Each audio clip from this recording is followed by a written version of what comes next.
I can't. This is bad. This is bad when I'm out of shape. Hi, I'm Monica, and today I'm gonna show you how to make a proper, decent, delicious Amaretto Sour. Okay, so here's the thing that you have to know about an Amaretto Sour. It's all about balance. It's one of those drinks that you really can customize it to you. Knowing the ratios, what to use is so important, because a bad Amaretto Sour, believe me, is no bueno. So one of the things that I learned while experimenting with this classic, which yes, is a bit of a guilty pleasure, but it can be so delicious and like just professionally done.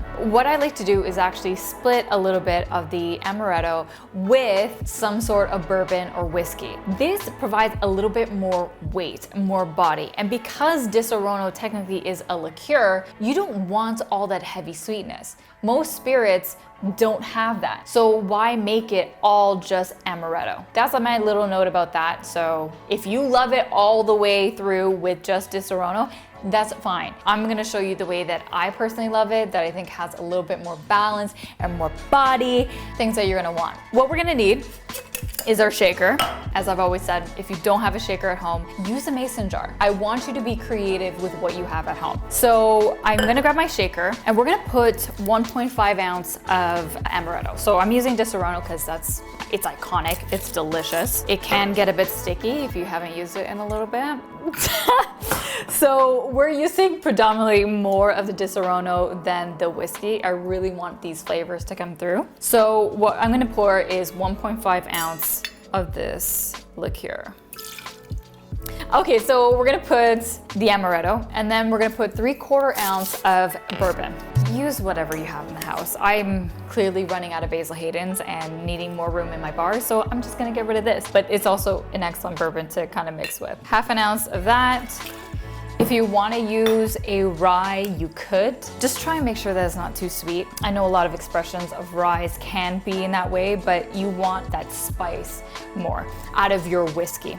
So we're gonna add that, and then we're gonna put 1 ounce of lemon. I love a really citrus forward sour. I don't like it too sweet, and you need the citrus to balance out what's happening with the liqueur. So we're gonna pour 1 ounce here. Although that this is a sweet component in your cocktail, you do need a little bit of simple syrup just to balance things out. Now to create simple syrup at home, it's super simple. It's in the name.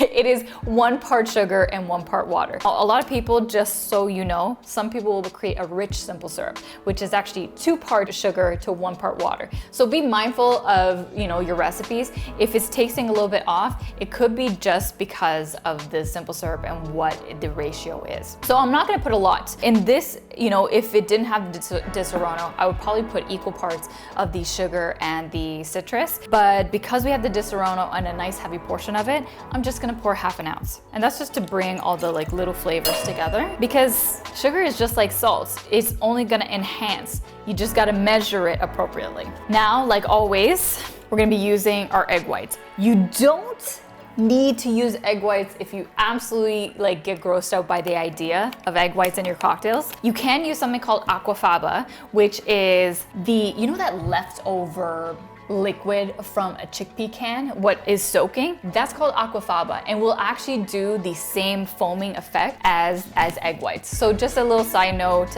if you wanted to avoid this or you wanted it to be vegan, you have that option. I like to add at least a dash of Angostura Bitters, because you want to think of bitters as the spice rack to your bar. It's so important. It adds all the spice notes and a little bit more body and rounds out all the flavors. So we have everything in here, and because we have the egg whites, we need to dry shake this first. Now, what does dry shaking actually mean? It means you are shaking without ice. Now, this is to help emulsify the egg whites, and then you're gonna add ice and chill it. Your arm is gonna hurt a little bit.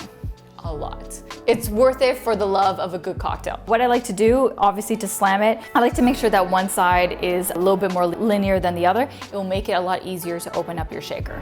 So we're gonna slam it just to make sure it's all good and give it a nice vigorous shake. Now, we're talking 45-second shake, okay?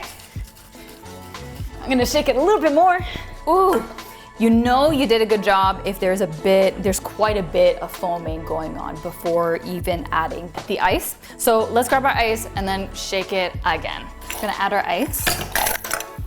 Because all I'm gonna do is shake this and then strain it into my cocktail, this is a good time to also prep your glassware so that it's ready to go and it's not just diluting into your shaker. So I'm gonna grab ice for this as well. That's how I feel about that. So we got our ice in our shaker, we got our ice into our glass, now let's put it all together. Now, like I said, linear makes it easier, make sure it's nice and secure, and shake. When your cocktail shaker is pretty much too cold to hold, your cocktail is ready. Gonna open that up, and then we're gonna strain. Oh, I'm actually so excited for this.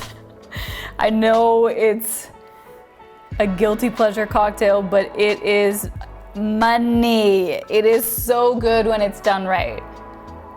Yes. Okay, and that is a beautiful, luxurious Amaretto Sour. Oh my gosh, that gradient right now, sorry, I'm just living. I'm living for this right here. This is how you know it's proper. And you wanna almost give it time to settle before you take that first sip.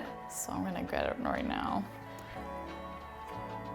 Oh, guys.